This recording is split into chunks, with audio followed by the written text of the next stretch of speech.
दोस्तों, आप सभी का स्वागत है। दोस्तों, आज की इस वीडियो में हम आपको ग्रामीण कामगार सेतु पोर्टल के बारे में जानकारी देने वाले हैं कि ग्रामीण कामगार पोर्टल है क्या और आपको इससे क्या बेनिफिट है। जैसा कि दोस्तों, हमारे मध्य प्रदेश की सरकार ने जो आर्थिक रूप से कमजोर लोग हैं उनके लिए 10,000 रुपये की सहायता राशि दे रहे हैं, जिससे कि लिए वो अपने जो बिजनेस को बढ़ा सकें।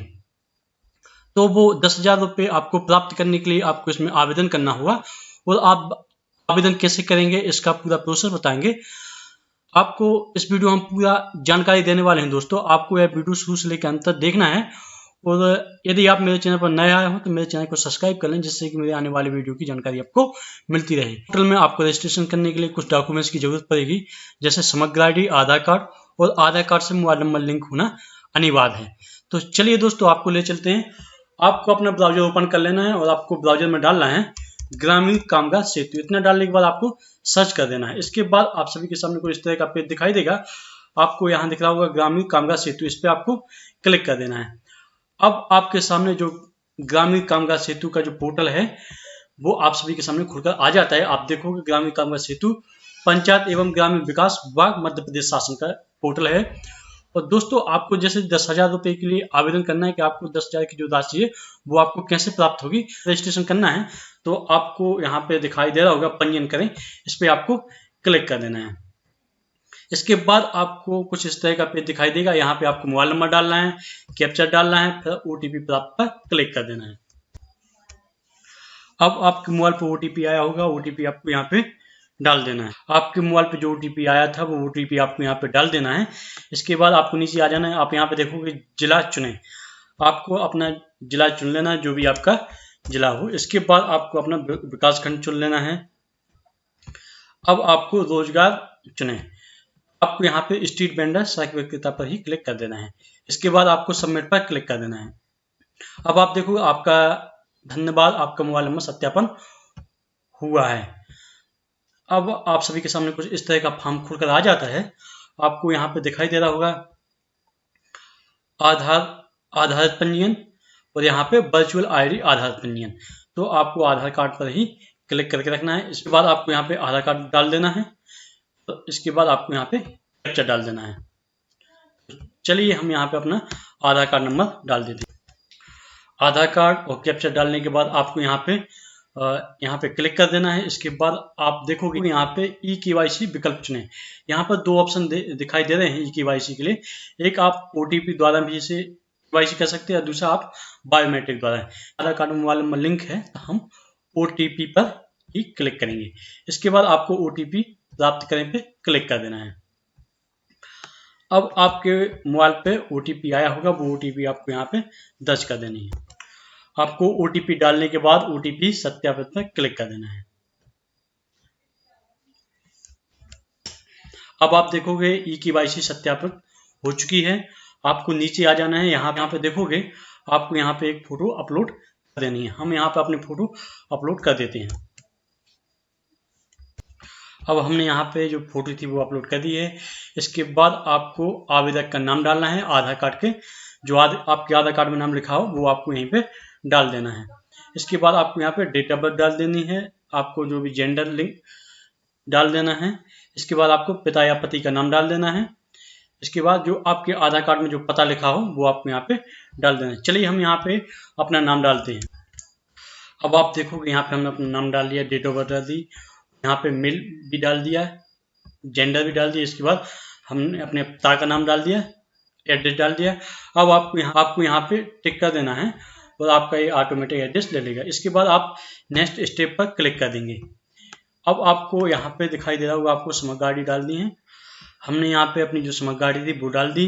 इसके बाद गेट मेंबर, इस पर आपको क्लिक कर देना है। अब आप देखोगे यहाँ पे नीचे आ जाना है। आपको यहाँ पे बहुत सारे ऑप्शन दिखाई दे रहे हैं, आपको जिस पे भी क्लिक करना है आप सब पे क्लिक कर सकते हो। इसके बाद आपको नेक्स्ट स्टेप पर क्लिक कर देना। अब आपको ऊपर आ जाना है। आप यहाँ पे देखोगे व्यवसाय का प्रकार, आपको यहाँ पे अपना व्यवसाय सेलेक्ट कर लेना है कि आप क्या करते हो।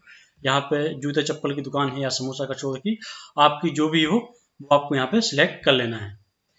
इसके बाद आपको यहाँ पे वर्ष डालना है कि आप कितने वर्षों से ये बिजनेस कर रहे हो तो आपको जो भी आपका हो वो आपको सिलेक्ट कर लेना है।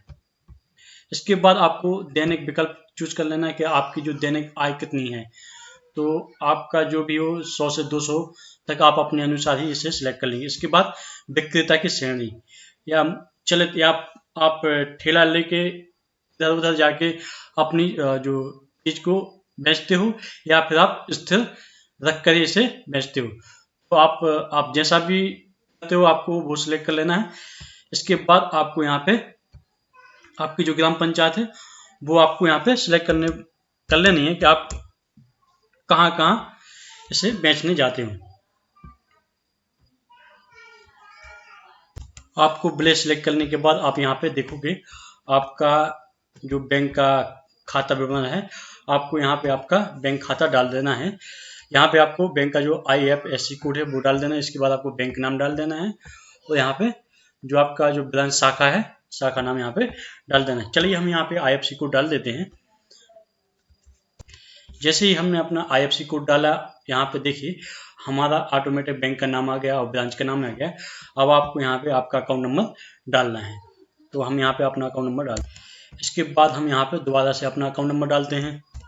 अकाउंट नंबर डालने के बाद आपको नीचे आ जाना है। यहाँ पे अन्य विवरण मांगा जा रहा है, तो आपको यहाँ पे देखेंगे कैटेगरी श्रेणी, तो आपको यहाँ पे जो आपकी SC OBC आप जो भी हो आपको यहाँ पे सिलेक्ट कर लेनी है। इसके बाद आपको यहाँ पे आपका एजुकेशन सिलेक्ट कर लेना है। एजुकेशन सिलेक्ट करने के बाद आपको यहाँ पे आपसे पूछा जा रहा है कोई प्रशिक्षण प्राप्त किया है, अगर किया है तो यहाँ पे टिक कर देना है। अब आपसे यहाँ पे पूछा जा रहा है क्या आपके पास कोई जीवन बीमा पॉलिसी है, अगर है तो इस पर टिक कर दीजिए, वरना रहने दो। अगर क्या आपके पास स्व सहायता समूह के सदस्य हैं, अगर आप स्व सहायता समूह के सदस्य हैं तो आपको यहाँ पे टिक कर देना है, नहीं तो रहने देना। इसके बाद आप नेक्स्ट स्टेप पर क्लिक करेंगे। फिर आपके सामने जो काम था वो फिल हो गया सब। अब आपको यहाँ पे आपका जो विवरण है वो उसकी पुष्टि कर लेनी है कि आपका जो आपने डाला था वो सही डाला है कि नहीं डाला है। तो इसके बाद आप नीचे आओगे, आप यहाँ पे जो मैं ऑनलाइन आवेदन के समय घोषणा करता हूँ या करती हूँ, आपको एक निर्देश पढ़ लेने हैं और इसके बाद आपको फाइनल सबमिट कर देना है। सबमिट करने के बाद आप सभी के सामने एक रसीद, जो आपका रजिस्ट्रेशन नंबर है वो आप सभी के सामने आ जाता है। उसको आपको लिख कर रख लेना है और आपको मैसेज के जरिए भी वो प्राप्त हो जाता है। इसके बाद बैंक आपसे संपर्क करेगा, बैंक से आपको कॉल आएगा। बैंक से कॉल आने के बाद आप से कुछ दस्तावेज मांगे जाएंगे। उसके बाद आपके खाते में 10,000 रुपये की राशि प्राप्त हो जाएगी। दोस्तों आप लोगों को समझ आ ही गया होगा कि आपको इसके लिए ऑनलाइन आवेदन कैसे करना है। यदि आपको कोई परेशानी या कोई दिक्कत आती है तो आप हमें कमेंट करके भी बता सकते हैं। तो आप लोगों को वीडियो कैसा लगा है आप हमें कमेंट करके बता सकते हैं।